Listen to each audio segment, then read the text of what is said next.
ओम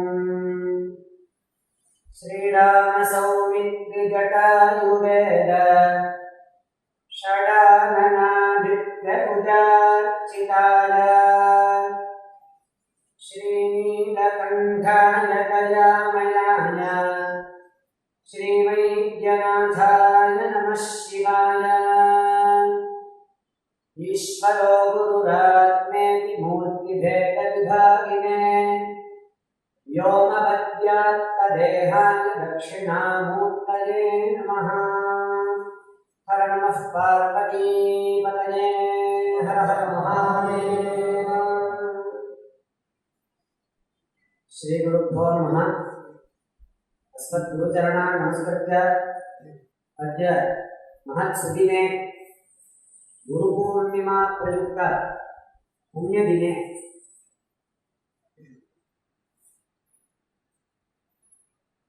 मम परमगुरोः जयन्ती दिवसे मम गुरोः गुरुः एते तेषां जयन्ती दिवसे भगवत्कृपया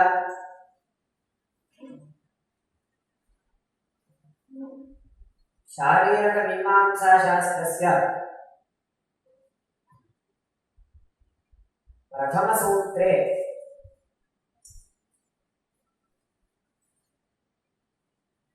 अतश्शब्दम् अधिकृत्य केचन विषयाः अत्र वक्तव्याः इति चिन्त्यन्ते। तत्र वेदान्तशास्त्रस्य प्रकरणग्रन्थः वर्तते शारीरकचतुस्सूत्रीविचारः इति कश्चन ग्रन्थः। सः ग्रन्थः रामरायकविः इति महात्मना विरचितः। तत्र सूत्रचतुष्टयस्य विषयाः विस्तृतरूपेण अभिहिताः। तत्र कञ्चन अंशम् इदानीं वक्तुम् अहं प्रयते। श्री गुरुभ्यो नमः। இங்க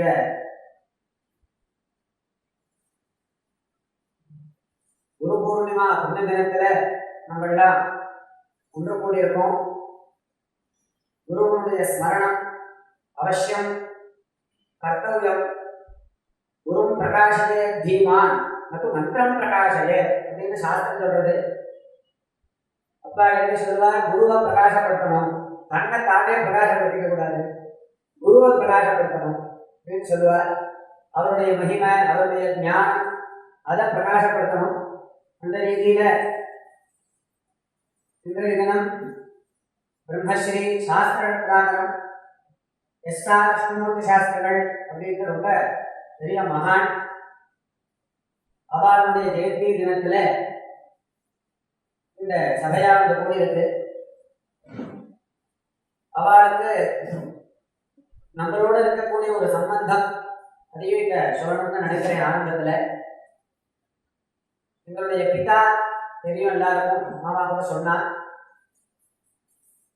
அவளுக்கு குரு அவர், அதாவது அப்பா முசிறியில கிரமாந்தம் திருவிடமருதூர் அத்தியனம் பண்ணிட்டு அப்புறம் முசிறி பிரம்மஸ்ரீ அனந்தநாராயண வாஜபேயாதி மகாகணிச்சது அவர்கிட்ட ஜடகணம் சொல்றதுக்காக மகாதேவாளால் அனுப்பப்பட்டு அங்கே ஜடகணம் லட்சணம் வேதபாஷ்யங்கள் இன்னும் சாஸ்திர பிரகரண கிரந்தங்கள்லாம் வாசிச்சுட்டு இருந்த சமயம் நம்ம ஸ்ரீமடம் காஞ்சி ஸ்ரீமடத்துல இப்ப பீடாதிபதியாக இருக்கக்கூடியதான ஜெகத்குரு ஸ்ரீ ஸ்ரீ சங்கர வீரேந்திர சரஸ்வதி சுவாமிகள்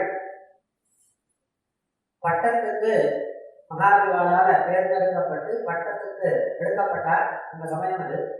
அப்ப பெரியவாளுக்கு சாஸ்திர பாடங்கள் பண்ணணும் சொல்லணும் அப்படிங்கிறதுக்காக எஸ்.ஆர். சாஸ்திரிகளவா நம்ம மடத்துல பெரியவாளால நியமிக்கப்பட்டார். அந்த சமயத்துல பெரியவாளோட கூட இருக்கணும், ஒரு பிரம்மச்சாரி கூட இருக்கணும் அப்படிங்கிறதுக்காக முசிறிக்கு பெரியவா அப்பா பேர்ல லெட்டர் போட்டான். காஞ்சி மடத்துல லெட்டர் வந்தது, இந்த மாதிரி பெரியவா வர சொல்றா அப்படின்னு. அப்பா சொன்ன விஷயம் போட்ட லெட்டர் உங்க ஆத்துல இருக்கு. ஆனால் அப்பா சொன்ன விஷயத்தையும் நான் சேர்த்து சொல்றேன். இந்த இடத்துல லெட்டர் வந்தது, அப்பா பேரில் வந்தது லெட்டர் வாத்தியாராத்துக்கு. பேரில் அப்பா பேரில் லெட்டர் வந்தால் அந்த பையன் கிட்ட தான் கொடுப்பாளாம். வாத்தியார் படித்து பார்த்துட்டு கொடுக்க மாட்டாளாம். எந்த குழந்தை பேரில் லெட்டர் வந்ததோ அந்த லெட்டரை வார்த்தை கொடுத்துருவாளாம் படிக்காமையே. லெட்டர் வந்துட்டு வாக்கிட்ட கொடுத்துட்டார். லெட்டர்ல விஷயத்தை படிச்சுட்டார். படிச்சுட்டு பைக்குள்ள வச்சு விட்டார். வாத்தியார்கிட்ட சொல்லவே இல்லை. மேனேஜர் லெட்டர் போட்டிருக்கார் மடத்துல இருந்து, சொல்லவே இல்லை. 1 மாசம் ஆயிடுச்சு. அப்புறம் மறுபடியும் வாத்தியார் பேர்ல லெட்டர் வந்துட்டான் மடத்துல இருந்து மேனேஜர். 1 மாசம் முன்னாடியே நாங்கள் லெட்டர் போட்டுருந்தோம். உடனே வாத்தியார் அப்பாவை கூப்பிட்டு கேட்டாராம், என்னடா லெட்டர் போட்டேன்னு சொல்றாளே, இருந்ததா, என்ன சமாச்சாரம்? ஆமா வந்தது, ஏன் என்கிட்ட சொல்லலை? அப்பா சொன்னாரா, வேதத்துக்கு நான் 10 வாத்தியாரை பார்த்துட்டேன். காசிலேருந்து ஆரம்பிச்சு இங்க வரைக்கும் 10 வாத்தியாரை பார்த்துட்டேன். சாஸ்திரத்துக்கு 1 வாத்தியார் தான் எனக்கு இருக்கணும்னு நினைக்கிறேன். உங்ககிட்ட என்ன நான் கற்றுக்கிறேனோ அது போதும் அப்படிங்கிறதுனால தான் நான் இந்த விஷயத்தை உங்ககிட்ட சொல்லலை அப்படின்னு சொன்னார்.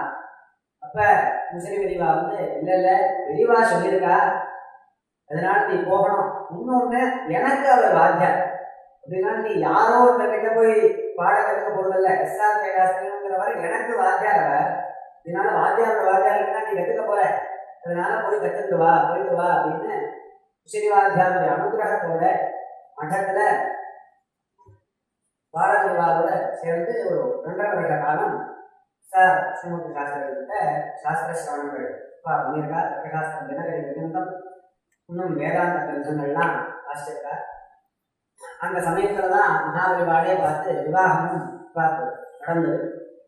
இப்படி என்னுடைய பரம குரு அவர், அப்பாவுடைய குரு, அவருடைய ஒரு சந்தர்ப்பத்துல பகவத் கிருபையால நம்மளுக்கு இந்த ஒரு சந்தர்ப்பத்தை ஏற்படுத்தி கொடுத்திருக்கார். வேதாந்த சாஸ்திரம் அப்படிங்கிறது அவசியம் அதை ஒருவன் அவசியம் தெரிஞ்சுக்கணும். மனுஷன்மா எடுத்தா வேதாந்தம் அவசியம் ஒருவன் அது என்ன விஷயம் இருக்கு, என்ன இருக்குங்கிறதையாவது அவசியம் ஆபாதமாவது தெரிஞ்சுக்கணும். பரோட்ச ஞானத்தையாவது அடையணும். அது மூலமாக வரக்கூடியதான பரோட்ச ஞானத்தையாவது அடையணும். வேதாந்தங்கள்னு சொல்றது உபனிஷத்தை தான் வேதாந்தம்னு சொல்றது. உபனிஷத் வாக்கியங்களுக்கு தான் வேதாந்தம்னு பேரு.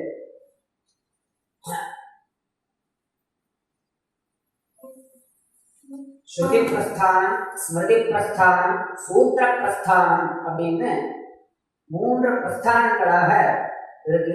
ஸ்ருதி பிரஸ்தானம் நம்ம உபனிஷத்தை சொன்னோம், ஸ்மிருதி பிரஸ்தானம் கீதையை சொன்னோம், சூத்திர பிரஸ்தானம் அப்படின்னு பிரம்மசூத்திரம் வியாசாச்சாரியால் பண்ணதான பிரம்மசூத்திரம். இப்படி பிரஸ்தான பலன்கள் அப்படின்னு இருக்கு. இதுல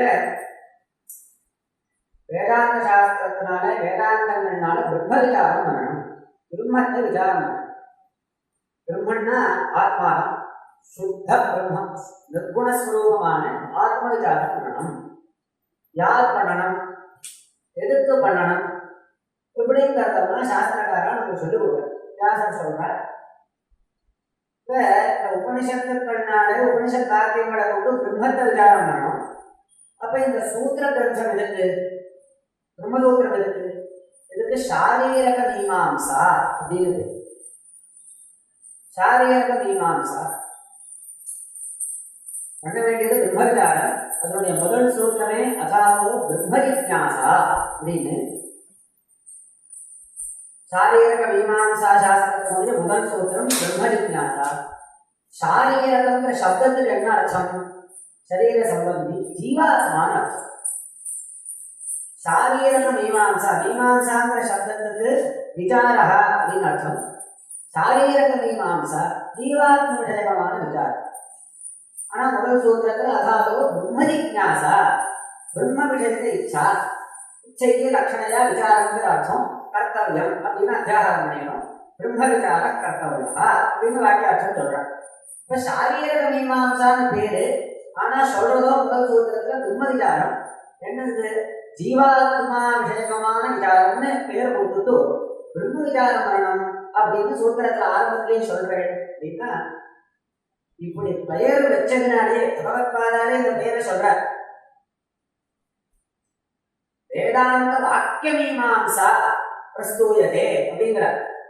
சாரீரக மீமாம்சா அதாவது ஜீவாத்மசரிகமான விசாரம். இந்த பெயர் இப்படி வச்சதுனாலேயே ஜீவ பிரம்ம ஐக்கியத்தை போதனம் பண்றார். சாரீரக மீமாம்சான்னு அந்த நாமதேயத்தினாலே ஜீவ பிரம்ம ஐக்கியமானது போதிக்கப்படுறது. இதுல உபனிஷத் வாக்கியங்கள்னால பிரம்மத்தை விசாரம் பண்ணணும்.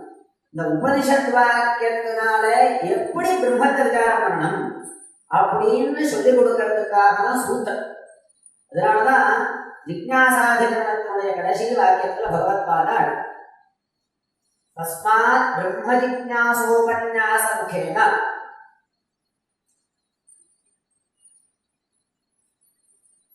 வேதாந்த வாக்கிய மீமாம்சா தத் அவிரோதி தத்துவோபகரண நிஸ்ரேயச பிரயோஜனா பிரஸ்தூயதே அப்படின்னு சொல்றார். யுக்திகளை கொண்டு பல யுக்திகளை கொண்டு நியாயங்கள்னு சொல்லுவோம். பல நியாயங்களை கொண்டு இந்த வேதாந்த வாக்கியங்களை எப்படி விசாரம் பண்ணணும். ஏன்னா ஏன் வேதாந்த வாக்கியத்துக்கு எதுக்கு நியாயங்கள் தேவை அப்படின்னா உபனிஷத்துக்கள்ல ஒவ்வொரு வாக்கியங்களுக்கும் பரஸ்பரம் விரோதம் மாதிரி தோணும். ஒரு இடத்துல ஒன்று இருக்கும், இன்னொரு இடத்துல வேற மாதிரி இருக்கும். இப்போ மானாந்திர விரோதங்கள், பிரத்யட்ச விரோதம் இத்தியாதி விரோதங்கள்லாம் வரும். அப்படி இருக்கிறச்ச இந்த விரோதங்கள்லாம் போக்குறதுக்கு பல நியாயங்களை உபயோகப்படுத்தி அதை விசாரம் பண்ணினாதான் உபனிஷத் வாக்கியங்களுடைய தாற்பயம் என்ன, தாற்பயபூதமான அர்த்தம் என்ன அப்படிங்கிறத நம்மளால தெரிஞ்சுக்க முடியும். அதுக்காக தான் வேதாந்த வாக்கிய மீமாம்சா. இந்த சாரீரக மீமாம்சான்னு சொல்லக்கூடியதான பிரம்மசூத்திரம் என்ன பண்றதுன்னா இந்த வேதாந்த வாக்கியங்களை விசாரம் பண்றது. பிரம்ம விசாரத்துக்கு உபயோகமாக இருக்கக்கூடியதான வேதாந்த வாக்கியங்களை அதை எப்படி விசாரம் பண்ணணும் அப்படின்னு விசாரம் பண்ணி காமிக்கிறது தான் இந்த பிரம்மசூத்திரங்கள். இந்த நியாயங்களை உபயோகப்படுத்தி வேதாந்த வாக்கியங்களை வச்சுட்டு பிரம்ம விசாரம் பண்ணணும் அப்படின்னு நம்மளுக்கு தெரியாது. இப்ப பிரம்ம ஜிக்ஞாசா பிரம்மசூத்திரமானது பகவத் அவதாரமான வியாசாச்சாரியாளால பண்ணப்பட்டது. பகவத்பாதாள் பாஷ்யம் பண்ணியிருக்கார். கம்பீரமான பாஷ்யம். இதுக்கு பல வியாக்கியானங்கள். அதுல முதல் 4 சூத்திரங்களுக்கு சதுஸ்சூத்ரி அப்படின்னு பேர். இதுக்கு வெள்ளம் கொண்ட ராமராஜ கவி அப்படின்னு ஒரு மகான். அவர் வேதாந்தி. சமீப காலத்துலதான் அவர் ஜீவிச்சிருந்தார். சரித்திரப்படி 1875 1914 வரைக்கும் அவருடைய காலம். அவர் வேதாந்த சம்பந்தமான பல கிரந்தங்கள் பண்ணியிருக்கார்.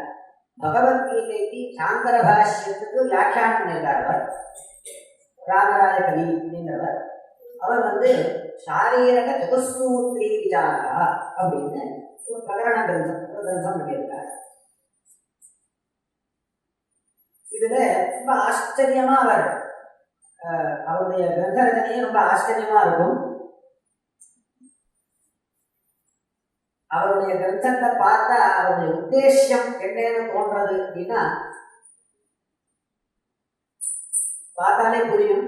விசிஷ்டாத்வைதத்தை வர்ணனை ஏற்றுக்காம அதை கண்டனம் பண்ற மாதிரியே அவருடைய செயலி இருக்கும்.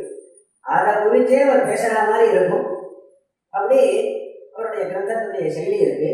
இதுல இந்த அகாதோ பிரம்ம ஜிக்ஞாசாங்கிற இந்த முதல் சூத்திரத்தை எடுத்துட்டு அதுல இந்த அதசப்தத்துக்கு அதஹா அப்படிங்கிற சப்தம், அதாவது அஜ அப்படிங்கிறதுக்கு ஆனந்தரியார்த்தம்னு வச்சுக்கிறார். சாதன சதுஷ்டய சம்பத்யனந்தரம். அஜ அப்படின்னா அதுக்கு என்னென்ன அர்த்தம் வரும், மங்களம்னு அர்த்தமா, இப்படின்னு பல விசாரங்களை பண்ணி சாதன சதுஷ்டய சம்பத்யனந்தரம் அப்படின்னு அர்த்த நிர்ணயம். சாதன சதுஷ்டயம் அப்படின்னா என்ன? நித்யானித்ய வஸ்து விவேகः, இஹாமுத்ரார்த்த ஃபலபோக விராகः, சமதனாத ஷட்க சம்பத்தி, உத்கட மோட்சா. இதுதான் சாதன சதுஷ்டயம். சமதனாத ஷட்கம்னா சமஹ தமஹ திதிக்ஷா உபரதிஹி ஸ்ரத்தா, சமாதானம் அப்படின்னு 6. இந்த 4க்குன்னா சாதன சதுஷ்டயம் அப்படின்னு. இந்த சாதன சதுஷ்டயமும் எவன் ஒருவனுக்கு இருக்கோ, எவன் ஒருவன் இந்த சாதனங்களை அபியாசம் பண்ணி அதை அடைந்து விட்டானோ, அதை உடையவனாக இருக்கானோ, அவன் சாதன சதுஷ்டய சம்பன்னன் அப்படின்னு. இதை பத்தி விஸ்தாரமா நான் இங்க சொல்ல போறதில்லை. அத சப்தத்துக்கு இது அர்த்தம். சாதன சதுஷ்டய சம்பத்தனந்தனம் தாதோ பிரம்ம ஜிக்ஞாசா. அதஹ சாதன சதுஷ்டய சம்பன்னத்வாதேவ, சாதன சதுஷ்டயத்தை இவன் அடைஞ்சதுனாலேயே, சாதன சதுஷ்டய சம்பன்னனாக இருக்கிறதுனாலேயே, ஹேத்வர்த்தகா அதசப்தா இங்க பிரம்ம ஜிக்ஞாசா. ஜிக்ஞாசான்னா ஞாதும் இச்சா, பிரம்ம விஷயக ஜிக்ஞாசா, பிரம்மத்தை அடைய வேண்டும் என்கிற ஞான விஷயகமான இச்சை, பிரம்ம விஷயக ஞான இச்சா. இது பிரம்ம ஜிக்ஞாசாங்கிற சப்தத்துக்கு அர்த்தம். பிரம்ம ஜிக்ஞாசா பவதி அப்படின்னு நம்மளுக்கு கிடைக்கிறது. ஆனா லட்சணையா இங்க என்ன அர்த்தம் சொல்லணும் அப்படின்னா, பிரம்ம ஜிக்ஞாசா சரி, அதனால என்ன பிரம்ம விசாரா அப்படிங்கிறது வரைக்கும் அர்த்தம் சொல்லணும். பிரம்மத்தை தெரிஞ்சுக்கணுங்கிற ஆசை வருது, அந்த ஆசையை பூர்த்தி பண்ணணும்னா என்ன பண்ணணும்? விசாரம் பண்ணாதான் அது பூர்த்தி ஆகும், அதை நன்னா தெரிஞ்சுக்க முடியும். விசாரத்தினுடைய பலன் என்ன அப்படின்னா, சம்சய நிவர்த்தி பூர்வக நிஷ்டயாத்மக ஞானம் தான் விசாரத்தினுடைய பலன். எப்ப ஒருவன் விசாரம் பண்ணுங்கிற பிரசக்தி வரும், ஒரு விஷயத்துல நிஷ்டயாத்மகமான ஞானம் இல்லை, ஆபாதமான ஞானம் இருக்கு. ஆபாத ஞானம் அப்படின்னா சம்சய அனிவர்த்தகம், ஏவம் விபரீத அனிவர்த்தகம் ஞானம். அதுல ஒரு சம்சயம் வந்ததுன்னா அது அந்த ஞானத்தால அது நிவர்த்தி ஆகாது. அப்படி ஒரு ஆபாதமான ஒரு ஞானம், ஏதோ ஒரு ஞானம் வந்துருக்கு, ஆனா அதுல ஏதோ கொஞ்சம் இன்னும் இருக்கு, பாக்கி இருக்கு, முழுக்க நன்னா தெரிஞ்சுட்டோம்னு சொல்ல முடியாது, அப்படி இருக்கு. இது ஆபாத ஞானம்னு சொல்லுவோம். இப்படி ஒரு நிலை இருக்கிறச்ச அதை நன்னா தெரிஞ்சுக்கணும்னா என்ன பண்ணணும் அப்படின்னா, அது விசாரணை. சாதாரணமா லௌகிக விஷயங்கள்லயே பார்க்கலாம். நன்னா விசாரம் பண்ணினா சம்சயங்கள்லாம் விலகிடும், நிவர்த்தியாகும். நியாயங்களை வச்சுட்டு விசாரம் பண்ணி சம்சய நிவர்த்தி போறது நிஷ்டயாத்மக ஞானம் வரும். இப்போ இந்த பிரம்ம விசாரம் பண்றதுனால இவனுக்கு தத்துவசாட்சா்காரம் ஏற்படுறது. அபரோக்ஷ சாட்சா்காரம்னு சொல்லக்கூடியதான நிஷ்டயாத்மக ஞானம், அகண்டாகார விருத்தி அப்படின்னு சொல்லுவாங்க. இது ஏற்படுறது முக்தி, கண்டாகார விருத்தி தத்வாரா முக்தி. இப்படியா இதற்காக ஒரு சப்தம் இருக்கு, காரணத்தை சொல்றது. நடுப்புற ஒரு கேள்வி கேட்கிறா, கேள்வி வரும் இல்லையா? சாதன சதுஷ்டய சம்பத்தியனந்தரம் பிரம்ம விசார கர்த்தவ்யா. இந்த சாதன சதுஷ்டயத்துக்கு உள்ளே முமுக்ஷானு இருக்கு, உட்கட முமுக்ஷா. முமுக்ஷன்னா மோட்சத்தை நம்ம அடையணும் அப்படிங்கிற இச்சை நம்மளுக்கெல்லாம் இருக்கு. ஆனா எப்படி இருக்கு நம்மளுக்கு? அதுவும் கிடைச்சா தேவை, அது மாதிரி இருக்கு. 10 இன்டர்வியூ அட்டன் பண்ணிட்டோ ஏதோ ஒண்ணு கிடைச்சா வர தேவை, அது மாதிரி மோட்சமும் கிடைச்சா தேவைங்கிற மாதிரி. அப்படி இல்லை, அதுதான் வேணுங்கிற உட்கடமான மோட்சம் அப்படி இருக்கு. இப்படி இருந்தா அவன் அதை அடையணும் அப்படிங்கிறதுக்கு பிரம்ம விசாரம் தான் பண்ணணும் அப்படின்னு ஏன் சொல்றேன்? சாதன சதுஷ்டய சம்பன்னத்வாது பிரம்ம விசார ஏவ கர்த்தவ்யா இது குதஹ, ஏன் அப்படி சொல்றேன் அப்படின்னு அடுத்த ஒரு கேள்வி வரும். வேற விஷயத்தினாலும் நம்மளால தெரிஞ்சுக்க முடியாதா? நம்மள முக்தி அடைய முடியாதா? மோட்சத்தை அடைய, மோட்ச விஷயத்துக்கு இச்சை தானே. அதை வேற வழியால முக்தி அடைய முடியாதா? ஞானத்தினால்தான் முக்தி அடையணுமா? வேற வழினால் அடைய முடியாதா? பிரம்ம விசாரம் தான் அடையணுமா? குதஹா அப்படின்னு ஒரு கேள்வி வருது இல்லையா? அப்புறம் அதுக்கு யதஹா அப்படின்னு அது ஒரு ஹேது சொல்லணும். சொல்லிட்டு அதஹா இப்படி இருக்கிறதுனால பிரம்ம விசாரம் தான் பண்ணணும் அப்படின்னு இங்க வாக்கியார்த்தம் சொல்லணும். இந்த அதஹா அப்படிங்கிற இந்த சப்தத்துக்கு முன்னாடி பூர்வபக்ஷம், ஏன் வேற மார்க்கம் இருக்கே, அதனால நீங்க முக்தி அடையலாமே அப்படின்னு ஒரு கேள்வி. அதனால அடைய முடியாது, இந்த காரணத்தினால அதனால அடைய முடியாது, இதனாலதான் அடையணும், அதனால பிரம்ம விசாரம் தான் பண்ணணும் அப்படின்னு பதில். இப்ப இந்த கேள்வி கேட்கிறவன் என்ன பண்றான், பிரம்ம விசாரம் பண்ண வேண்டியது இல்ல, வேற வழி இருக்கு அப்படின்னு கேள்வி கேட்டு, எப்ப வேற வழி இருக்குன்னா பிரம்ம விசாரம் பண்ண வேண்டியது இல்லையோ சாஸ்திரமே ஆரம்பிக்க வேண்டாம். சாஸ்திரம் எதுக்கு ஆரம்பிக்கிறேன், பிரம்ம விசாரம் பண்ணணும் சாஸ்திரமே, சாஸ்திராரம்பா ததர்த்தம், சாஸ்திரமே ஆரம்பிக்க வேண்டாம், சாஸ்திரம் ஆரம்பிக்கலாம். இல்லப்பா பிரம்ம விசாரத்தினாலதான் நீ முக்தி அடைய முடியும், பிரம்ம ஞானத்தினாலதான் அடைய முடியும், அதனால சாஸ்திரம் பிரம்ம விசாரம் பண்ணி ஞானத்தை அடைஞ்சாதான் முக்தி, அதனால சாஸ்திரம் ஆரம்பணீயம் அப்படின்னு பதில்.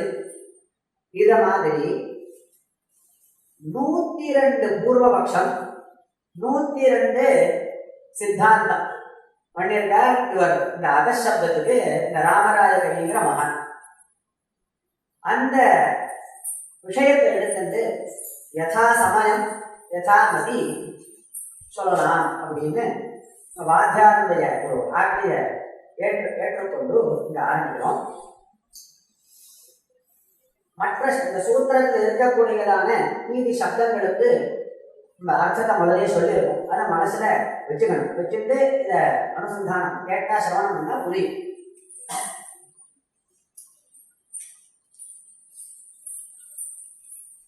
நனு நிர்குணோபாசனாதபி பிரம்மாத்ம சாட்சாத்காரः ஜாயதே ஏவ இதி கிமிதி விசார ஏவ கர்த்தவ்யः இத்யுச்யதே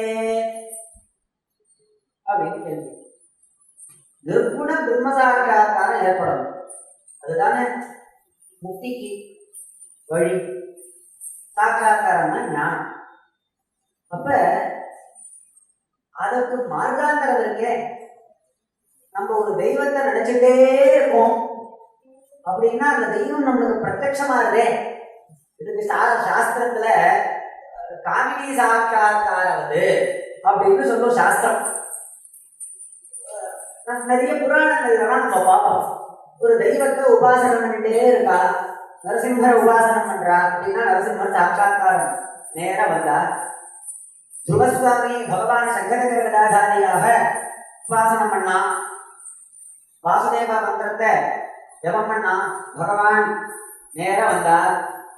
இது மாதிரி புராணங்கள் நமக்கு நிறைய தெரியாது. அதே மாதிரி எப்போ உனக்கு நிர்குண பிரம்ம சாட்சாத்காரம் தேவையோ அப்போ நீ என்ன பண்ணணும், நிர்குண பிரம்மத்தை உபாசனை பண்ணணும். நிர்குணத்துவேன ரூபேண பிரம்மம் சுத்தம், அதுக்கு எந்த குணமும் இல்லை, நிர்குணமான வஸ்து, நிர்தர்மகமான வஸ்து, சைதன்ய ஸ்வரூபம், இப்படி உனக்கு எந்த விதமான சாட்சாத்காரம் தேவையோ அதை உபாசனை பண்ண, பிரம்ம சாட்சாத்காரம் வந்துருமே.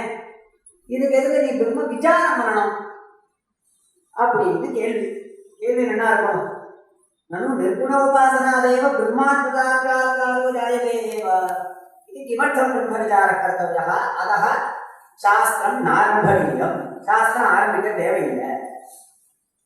அதஹ இது சூத்திரகாரः ஹேது சொல்றார் சூத்திரகாரர், யஸ்மாத் உத்தமாதிகாரிணः வேதாந்த வாக்கியார்த்த விசாராதேவ பிரம்மாத்ம சாட்சாத்காரோ பவதி தஸ்மாத் இத்யர்த்தः. விசாராக்ஷமஸ்ய மந்தாதிகாரிணः ஏவ உபாசன விதானம் இது பாவः.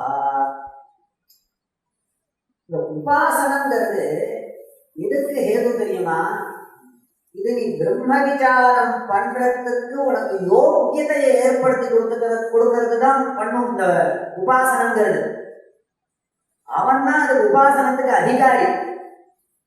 சாதன சதுர்த்தய சம்பத்தி வரணுங்கிறதுக்காக தான் உபாசனம். பகவத் அனுகிரகத்தினால சாதன சதுஷ்டயம் நம்ம அடையணும் அப்படிங்கிறதுக்கு தான் உபாசனமே. அதாவது எவன் ஒருவன் ஞானி, தீவிர விரக்தனாக, தீவிர விவேகவானாக, சமதமாக சக்த சம்பன்னனாக, தீவிர மூக்ஷாவானாக எவன் இல்லையோ, மந்தாதிகாரியாக எவன் இருக்கானோ அவன் தான் உபாசனத்துக்கு அதிகாரி, சேவ அதிகாரி. இப்போ இந்த உபாசனங்கிறது இந்த விசாரத்துக்கு ஹேதுவா இருக்கு. உன்னுடைய சித்தத்தை சுத்தி பண்ணி கொடுத்து உனக்கு பகவத் அனுகிரகத்தை ஏற்படுத்தி கொடுத்து உன்னை அதுக்கு சமர்த்தனாக ஆகிறது. அதுதான் சொல்றார், யஸ்மாத் உத்தமாதிகாரிணா வேதாந்த வாக்கியார்த்த விசாராதேவ பிரம்மாத்மதாக்காரோ. எவன் உத்தமாதிகாரியா இருக்கானோ, நல்ல சித்த சுத்தனாக உபாசன கர்ம மார்க்கங்கள்லாம் ஆதரணம் பண்ணி சித்தசுத்தி அடைந்தவனாக எவன் இருக்கானோ, உத்தமாதிகாரி எவன் இருக்கானோ, அவன் பிரம்ம விசாரம் பண்ணி வேதாந்த வாக்கியார்த்த விசாரம். வேதாந்த வாக்கியார்த்தம்னா என்ன? வேதாந்த வாக்கியத்துக்கு அர்த்தம் பிரம்மன் தான். அந்த பிரம்ம விசாரம் வேதாந்த வாக்கியங்களை கொண்டு பிரம்ம விசாரம் பண்றதுனாலதான் அவனால சாட்சாத்காரம் அது முடியும். இந்த உபாசனைங்கிறது அதுக்கு படிப்பா, அதுக்கு மார்க்கம். பிரம்ம விசாரம் பண்றதுக்கு இவனை எலிஜிபிலிட்டியாக ஆகிறது இந்த உபாசனங்கிறது. அப்படிங்கிறதுனால பிரம்ம விசாரா கர்த்தவ்யேவ தஸ்மாத் சாஸ்திரம் ஆரம்பம். ரெண்டாவது, நனு கர்மணேவ ஹி சம்சித்தியம் ஆஸ்திகாலன காதயः லோகசங்கிரஹமேவாபி சம்பஷ்யன் கர்த்துமர்ஹசி அப்படின்னு கீதை.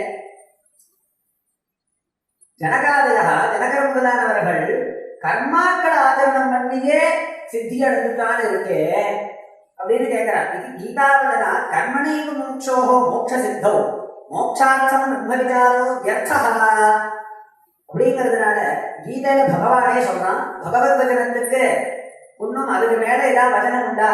கர்மானாலே ஜனகாதிகளுக்குலாம் மோட்சம் அடைஞ்சுட்டான்னு இருக்கு. அப்ப எதுக்கு பிரம்ம விசாரம்? எல்லாத்தையும் விட்டு உட்காந்து பிரம்மத்தை விசாரம் பண்ணி ஏன் சொல்றேன்? கர்மாக்கள் ஆதரணம் பண்ணிட்டே இருக்கிறது தானா சித்திச்சிடும். அதனால பிரம்ம விசாரா நகர்த்தவ்யா தஸ்மாத் சாஸ்திரம் ஆரம்பணீயம்.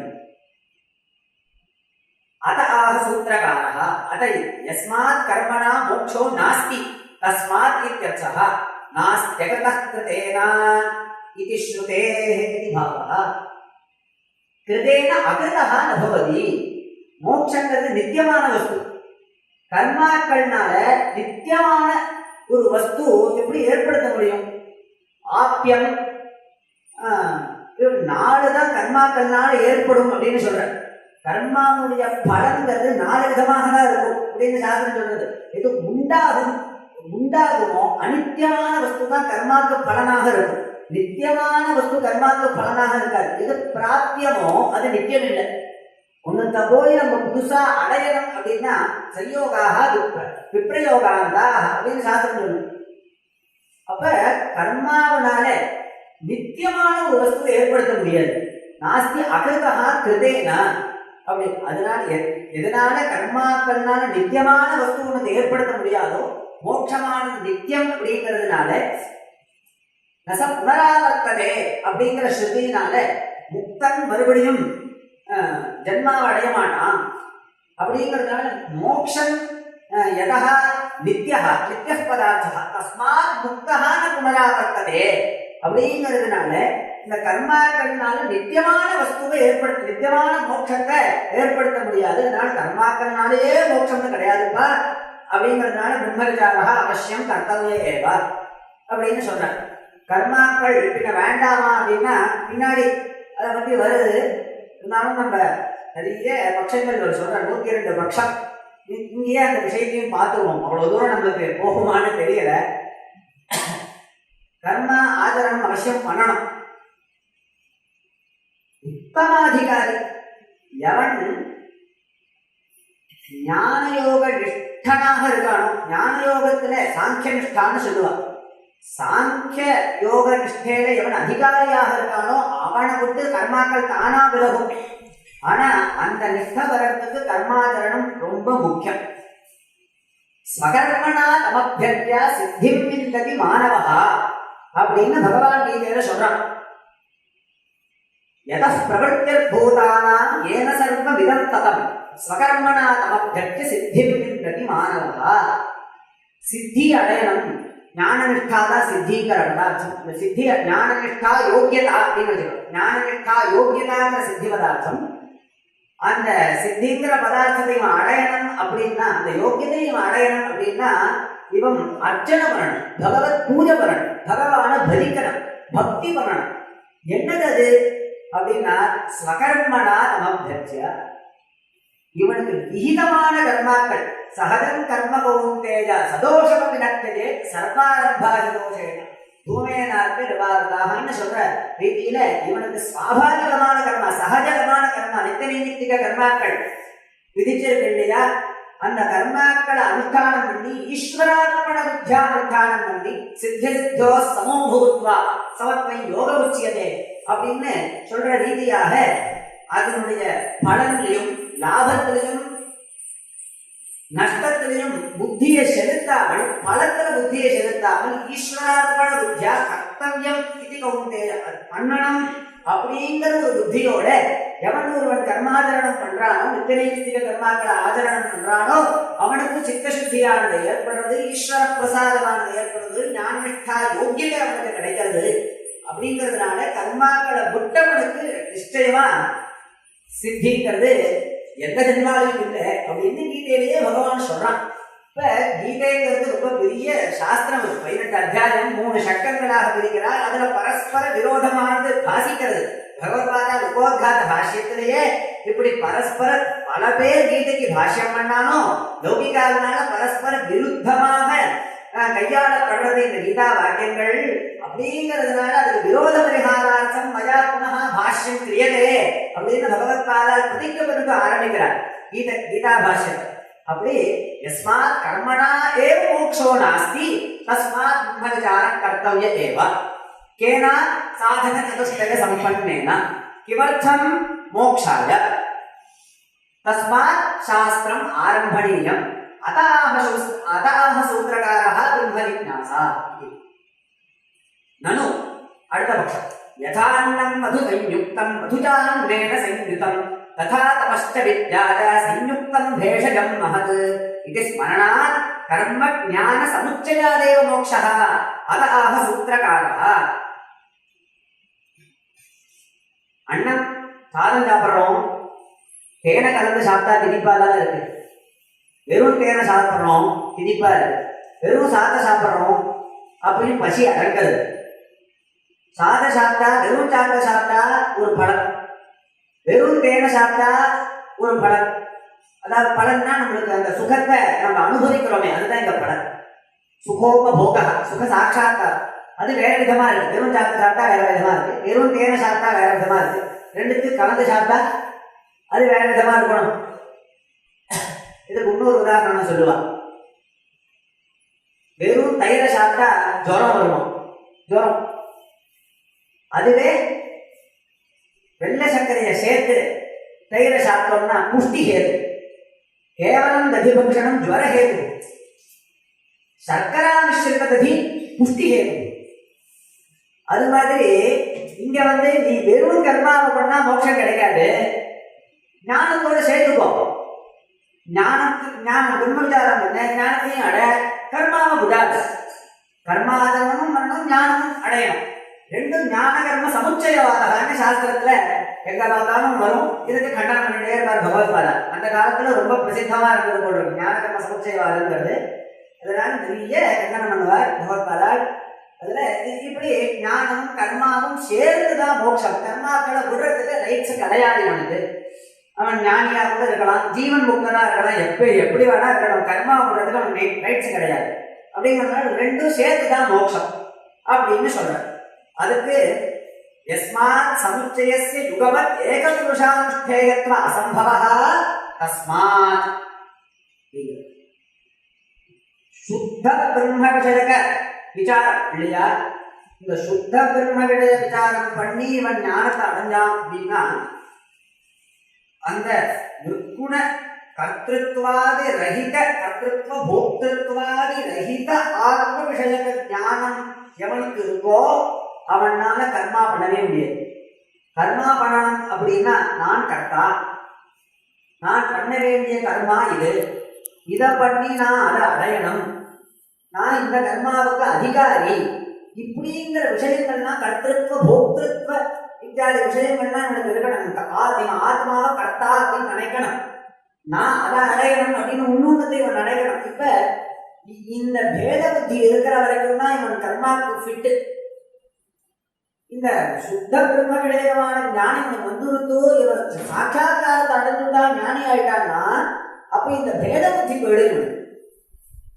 இந்த பிரம்ம பிரம்மஞானம் சுத்த பிரம்மஞானம் அது என்ன பண்ணும் அப்படின்னா சுத்த பிரம்ம விஷயமான அஜ்ஞானத்தை போக்கடிக்கும். ஆத்மா அப்படிங்கிறது தான் பிரம்மன்னு சொல்றோம். ஏகதேவ ஆத்மா அத்விதீய சுத்தஸ்வரூப நிர்குண சைதன்யஸ்வரூப ஆனந்தஸ்வரூப நித்திய சுத்த புத்த முக்த ஸ்வபாவ அப்படின்னு ஒரே வாக்கியத்தில் சொல்லணும் சாஸ்திரம். நித்திய சுத்த புத்த முக்த ஸ்வபாவம் அப்படின்னு அடிக்கடி வந்தது. இப்பேற்பட்ட ஆத்மவஸ்து அப்படிங்கிறத சாட்சாத்கரிச்சுட்டான் அப்படின்னா என்ன ஆகும்னா இந்த விஷயகமான ஒரு அஜ்ஞானம் ஒன்று இருந்தது அது போயிடும். அஜ்ஞானம் மூலதாக நிகழ்ந்தது. இப்ப அஜ்ஞான காரியமான துவைத புத்தியும் போயிடும். துவைத புத்தி போயிடுதுன்னா கர்த்தத்வாதி புத்தியும் போயிடும். கர்த்தத்வாதி புத்திகள் இவனுக்கு இல்லைன்னா கர்மாதிகள் எப்படி அதிகாரி ஆவான் அப்படிங்கிறதுனால இந்த ஸ்மிருதி வாக்கியம் நீங்க சொன்னேனே ததா தபஸ்ச வித்யாச்சா சயுக்தம் பேஷஜம் மகது அப்படின்னு சொன்னேன். அது ஒரு பெரிய ஔஷதம் அப்படின்னு சொன்னேனே. அங்க இந்த வித்யேங்கிற சப்தத்தினால தத்துவசாட்சாத்காரத்தை எடுத்துக்க கூடாது, பிரம்மவித்தையை எடுத்துக்க கூடாது, உபாசனத்தை எடுத்துக்கணும். கர்மாவும் உபாசனமும் சேர்ந்தால் அதனுடைய பலன் வேறு அதிசயமான பலன். வெறும் கர்மாவை பண்றதுக்கும் வெறும் உபாசனத்தை பண்றதுக்கும் ரெண்டுக்கும் சேர்த்து பண்றதுக்கும் வித்தியாசம் உண்டு அப்படின்னு நம்ம ஸ்மிருதி சொல்றதே தவிர ஞானம் பிரம்ம ஞானத்துக்கும் ஞானத்தையும் கர்மாவையும் சேர்க்க சொல்லல. அதனால பிரம்ம விசார கர்த்தவியதேவ சுத்த பிரம்ம விசார கர்த்தவியதேவ தஸ்மாத் சாஸ்திரம் ஆரம்பணீயம். நனு கர்மனிஷ்டயா சித்தசுத்தோ சத்யாமேவ ஞானமார்கே பிரவேஷ்டுமதிகாரः இத்யதः சூத்திரகாரः. கர்மனிஷ்டயா சித்தசுத்தோ அதை இஹஜன்மனி ஜென்மாந்தரேவ, அதாவது ஓரளவுக்கு முன்னாடி வந்த விஷயமே தான். இந்த ஜென்மால அவனுக்கு ஞானம் வந்துருத்தோ, ஆனாலும் ஞானிய ஆனாலும் இவன் இந்த ஜென்மா முடிகிற வரைக்கும் கர்மாக்கள் பண்ணிட்டே இருக்கான். ஏன் அப்படின்னா கர்மனிஷ்ட விதிச்சிருக்கு. நித்திய கர்மாக்கள் லைங்கிய கர்மாக்களை தியாகம் பண்றதுக்கு வழியே இல்லை. தியாகம் பண்ணக்கூடாது. அகரணே பிரத்யவாய அப்படின்னு தான் சொல்ற. நித்திய கர்மாக்கள் லைங்கிய கர்மாக்களை பண்ணலைன்னா பாபம் உண்டு அப்படின்னு சாஸ்திரங்கள் சொல்றது. ஆனா வாஸ்தவமா பார்த்தா நித்திய கர்மாக்களை பண்ணலைன்னாலோ நைமித்திக கர்மாக்களை பண்ணலைன்னாலோ பாவம் கிடையாது.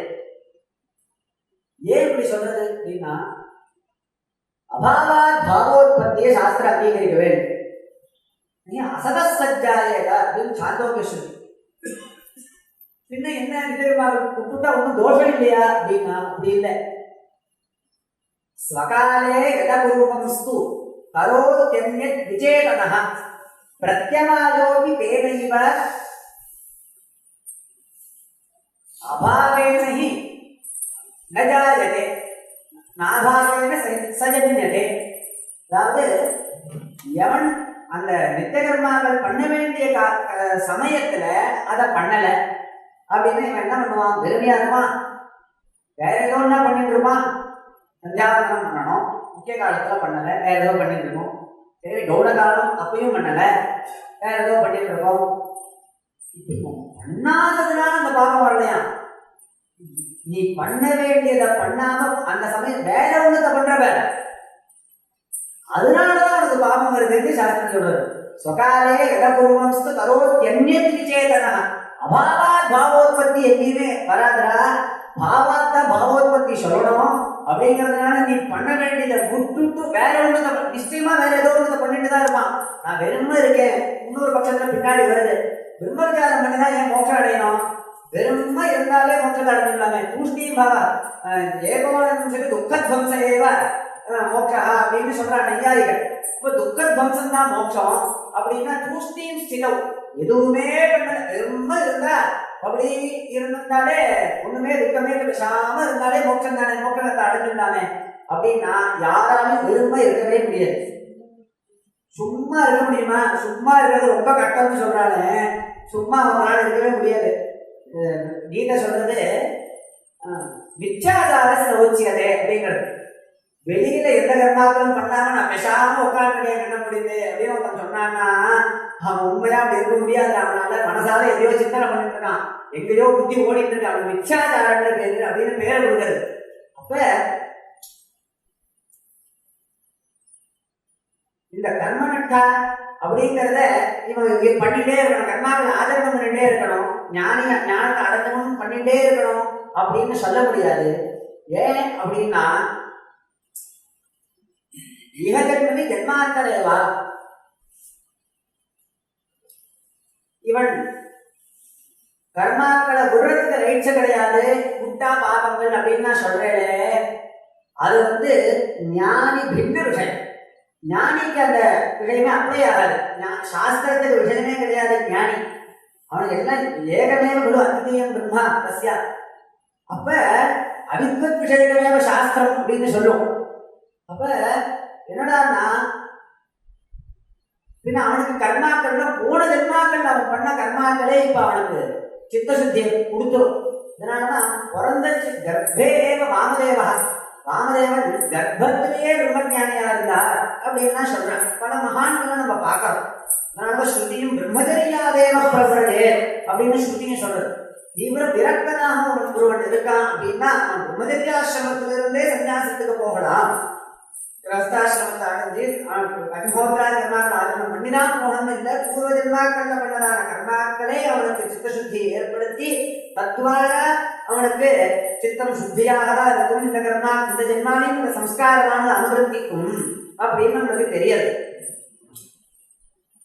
இன்னொரு ஒரு ஸ்ருதியில தஸ்ய தாவதேவ ஜனம் யாவண்ண விமோக்ஷேச்ச சம்பத்யே அப்படின்னு சாந்தோக்கிய ஸ்ருதி.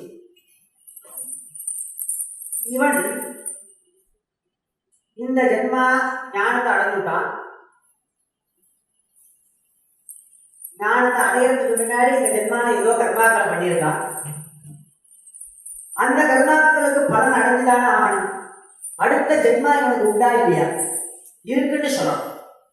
இவன் ஞானத்தை அடைஞ்சுனா முன்னாடி கர்மாக்கள்லாம் பண்ணியிருக்கான். அந்த கர்மாவுடைய பலனை இவன் அனுபவிச்சுதான ஆகணும். அப்ப இன்னொரு ஜென்மா இவனுக்கு உண்டுன்னு சொல்லணும். அதனால இவனுக்கு இன்னொரு ஜென்மா உண்டு, இந்த ஜென்மா இவனுக்கு கடைசின்னு நீங்க சொல்ல முடியாது அப்படின்னு கேள்வி வரைச்ச பகவான் சொல்றார், பஸ்மசாத் குருதேர்னா ஞானாக்க சர்வகர்மாணி பஸ்மசாத் குருதேர்தா. இந்த ஞானாக்னியானது சஞ்சித கர்மாக்கள் எல்லாத்தையும் போக்கடிச்சுடுறார், எல்லாத்தையும் பஸ்மீகரணம் பண்ணும். அந்த பல சம்பந்தம் இவனுக்கு வராது, இந்த கர்ம பல சம்பந்தம் இவனுக்கு ஏற்படாது அப்படின்னு சொல்றார். அப்படியா? அப்ப இவனுக்கு ஞானம் வந்தா தட்சணையே முக்தி பவே, அந்த க்ஷணத்திலேயே இவன் முக்தி அடைக்கணும் இல்லையா? அப்புறமா இவன் வாழ்ந்துட்டே இருக்கான ஜீவன் முக்தான்னு சொல்றேன். அவன் இருந்துட்டே இருக்கா பலகாலம், இன்னும் நிறைய நாள் வாழ்ந்துட்டு இருக்காளே அப்படின்னா அப்ப அவன் ஞானம் வந்ததுக்கு அப்புறம் அவன் கர்மாக்கள்லாம் பண்ணிட்டு இருக்கா. அந்த கர்மாக்களுடைய பலனை அனுபவிக்க வேண்டாமா அடுத்த ஜென்மால அப்படின்னா? சுவாமி அது கர்மாவே இல்லை, அது கர்மா பாசம் அப்படின்னுது. கர்மா மாதிரி தோற்றம் அளிக்கிறது அவ்வளவுதான். ஞானியா இருக்கிறவர் சஞ்சாரம் பண்றார், அவ்வளவு தூரம் ஏன் போகணும்? பகவான் கோபால ஸ்ரீகிருஷ்ண பரமாத்மா அவர் தத்துவஞானி, பகவான் தத்துவஞானி. அவர் யுத்தம் பண்ணலையா? அவர் அக்னிஹோத்திரம் பண்ணலையா? சந்தியாவதனம் பண்ணலையா? கத்திரிய தர்மத்தை அவர் பாலனம் பண்ணலையா? அப்ப தத்துவஞானியா இருக்கிறவாளே கர்மாக்கள்லாம் ஆச்சரணம் பண்றாளே, கர்மாக்களை விடணும்னு எப்படி சொல்லுவேன்? கர்மாக்களை வாழ்க்கை சம்பந்தம் இல்லைன்னு எப்படி சொல்லுவேன் அப்படின்னா, அஜ்ஞானி கர்மா பண்றதுக்கும் அவா கர்மா பண்றதுக்கும் வித்தியாசம் கொடுப்பா.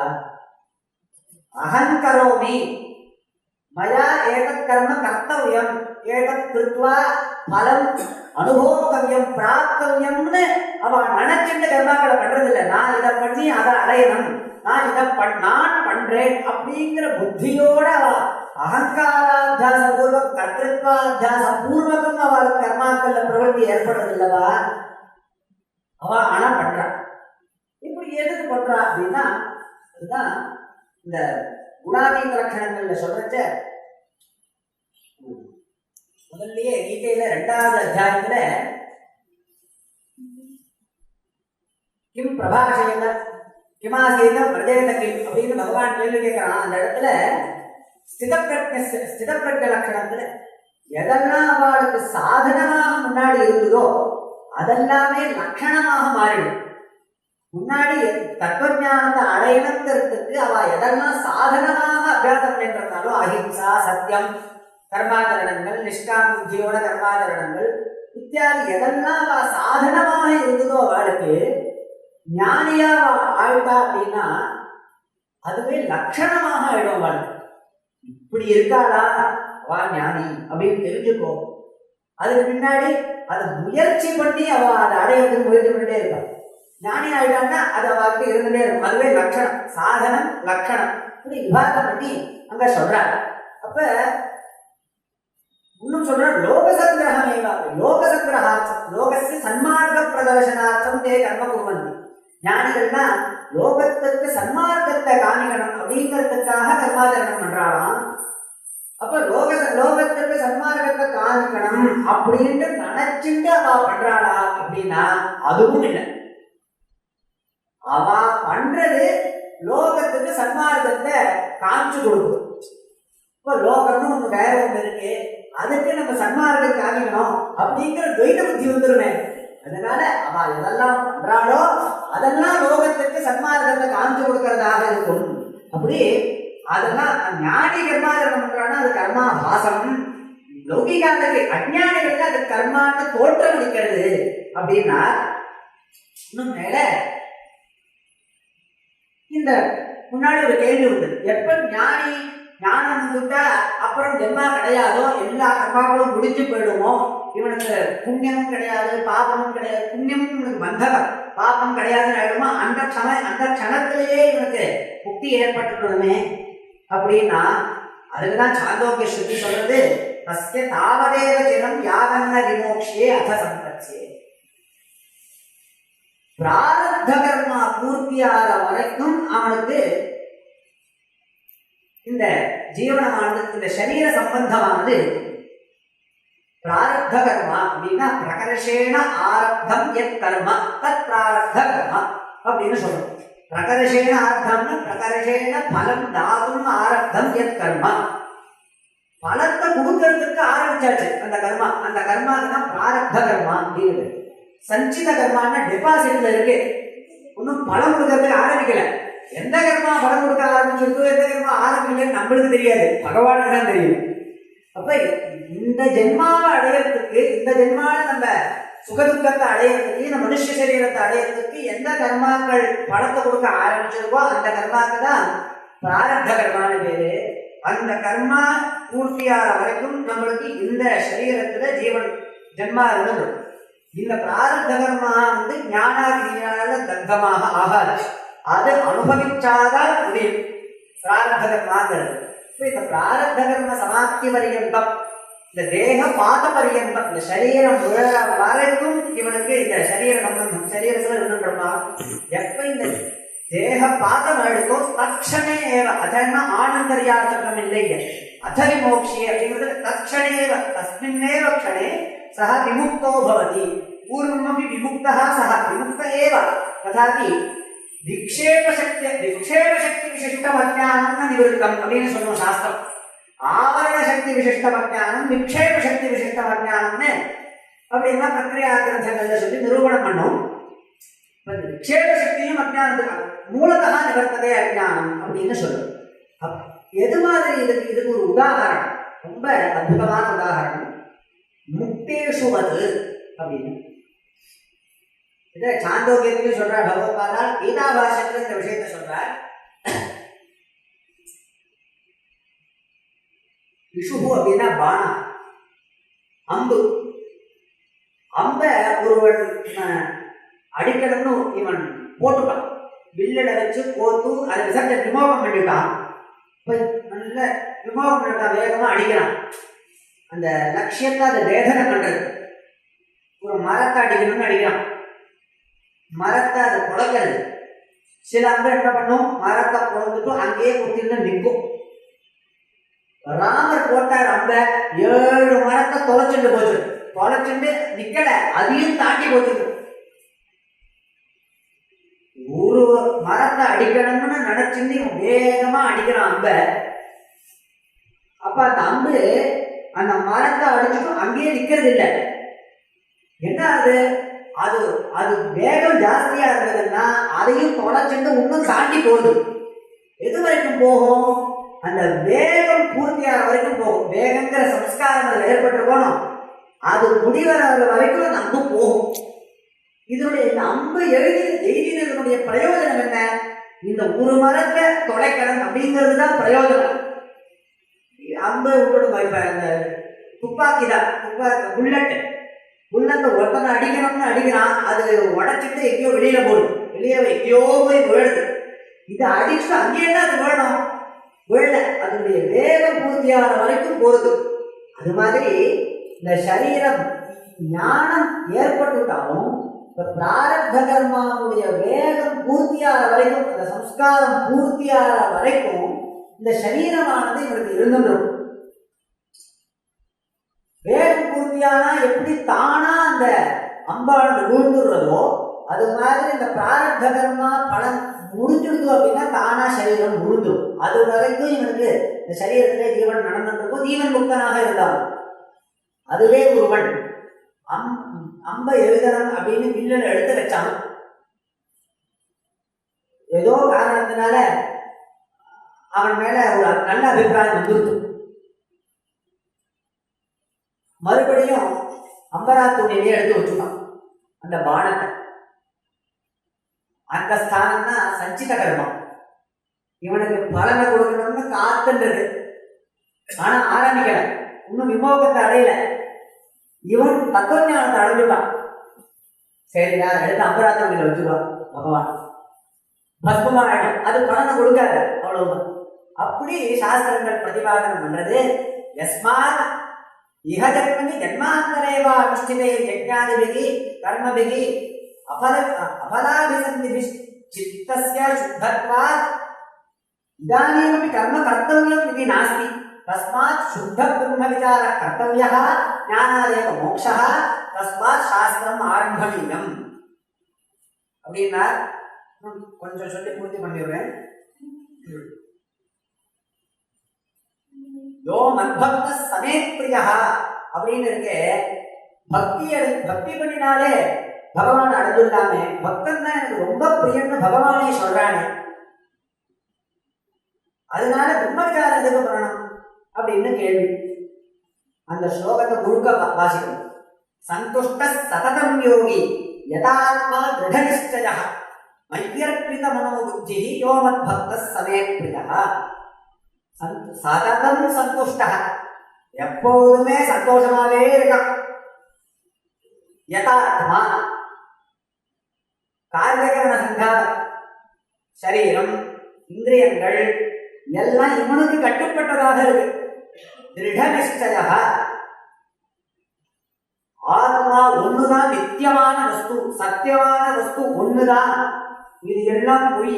ஜெகன்மிச்சா பிரம்மைவ சத்தியம் ஜெகன்மிச்சா ஜீவோ பிரம்மைவ நாகரஹான்னு சொல்றதே அந்த நிச்சயமான அவனுக்கு இருக்கு. திருட நிச்சய மையர்ப்பித மனோபுத்தி, ஆத்மாவிடத்திலேயே எல்லாத்தையும் அர்ப்பணம் பண்ணிட்டான், ஒன்றாக கலந்துட்டான். இப்படி எவன் ஞான நிஷ்டனாக இருக்கானோ யோமத் பக்த சமேத்பிரியா, அந்த இடத்துல பக்தின்னு சொல்றது ஞான நிஷ்டைய. அப்படி ஞான நிஷ்டையில எவன் இருக்கானோ அவன் தாண்ட அதுக்கு பிரியன்னு அங்க அர்த்தம். அதுக்கு வாஸ்தவமான அர்த்தத்தை தெரிஞ்சுக்கணும். அதை யஸ்மாத் பக்தர் ஞானத்வாரா மோட்சதாயினி தஸ்மாத் ஞானி ஆத்மைவ மேமகம் இது கீதாவதனாத் அப்படிங்கிறார். ஞான நிஷ்டா யோகியதான்னு எடுத்துட்டா அது ஞான நிஷ்டைய கொடுத்து உனக்கு மோட்சத்தை கொடுக்கும். தஸ்மாத் ஞானி ஆத்மைவ மேமகம்னு பகவான் சொல்றான். ஞானிங்கிறது என்னுடைய ஆத்மா தான், நான் வேற அவன் வேற இல்லை அப்படிங்கிறதுனால பிரம்மவிசாரா அவசியம் கர்த்தவ்யா. சகஜன் கர்மகௌன் சர்வதர்மான் பரித்யஜ்ய மாமேகம் சரணம் வ்ரஜ அஹத்வா சர்வபாபேभ्यो மோக்ஷயிஷ்யாமி மாதுஷா சொல்லே. பகவத் சரணாகதிரேவ கர்த்தவ்யா. சரணாகதி அப்படின்னு பட்சம் இருக்கணும். பகவத் சரணாகதி பண்ணிட்டா மோட்சம் அப்படின்னு. அதுக்கு முக்கியமான ஸ்லோகமாக ஆதாரமாக இதுதான் வச்சுக்கிறார். இந்த மந்திரமாக எடுத்துக்கிறார். இது பெரிய மந்திரம். சர்வதர்மான் பரித்யஜ்யங்கிறது பெரிய மந்திரம் இந்த மதத்துல. இப்ப இப்படி இருக்கே சர்வதர்மான் பரித்து எல்லாத்தையும் தர்ம சப்தத்துல இந்த அதர்மத்தையும் எழுதணும். உபலட்சணம் தர்ம சப்தம். தர்மாதர்மான் பரித்தியஜ்ய மாம் ஏகம் சரணம் பிரஜ அகத்வா சர்வ பாபேத்து. நான் உன்னை எல்லா பாபத்திலிருந்தும் எல்லா துக்கத்திலிருந்தும் விடுவிச்சுடுறேன்.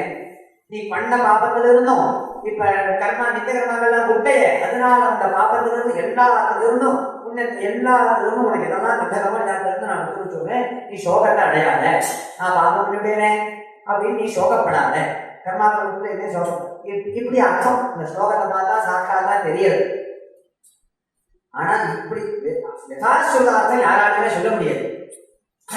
ஒரு லட்சணையான சப்தங்களுக்கு லட்சணையா வச்சிருந்தா அர்த்தம் சொல்லி ஆகணும். பகவத்பாதாள் என்னைக்கு அர்த்தத்தை விமர்சனம் பண்றாங்க, அதனால் இந்த பூர்வபக்ஷம் என்ன வந்தது அப்படிங்கிறதுனால, பூர்வபக்ஷம் என்னன்னா சரணாகதி தான் மோட்சத்துக்கு சாதனங்கிறதுனால பிரம்மஞானம் இருக்கு. பிரம்மஞானம் தேவையில்லை அப்படின்னா விசாரம் தேவையில்லை. தஸ்மா சாஸ்திரம் ஆரம்பணீயம். அகாக சூத்திரகாரா கிமர்த்தம் குதஹ யதஹ, என்ன காரணங்க சொல்றாரு அப்படின்னா அங்க என்ன அர்த்தம் தெரியுமா? சர்வகர்ம சந்நியாச பூர்வக ஆத்மஞான நிஷ்டா மோட்ச காரணம் அப்படின்னு அந்த காரியகாரண பாகம் தான் அந்த ஸ்லோகத்துல சொல்றார்.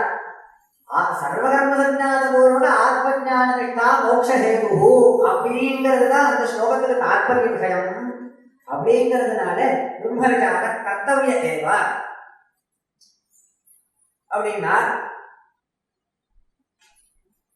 எல்லாருக்கும் பிரசித்தமாக இருக்கக்கூடியதான ஒரு சந்தேகம்.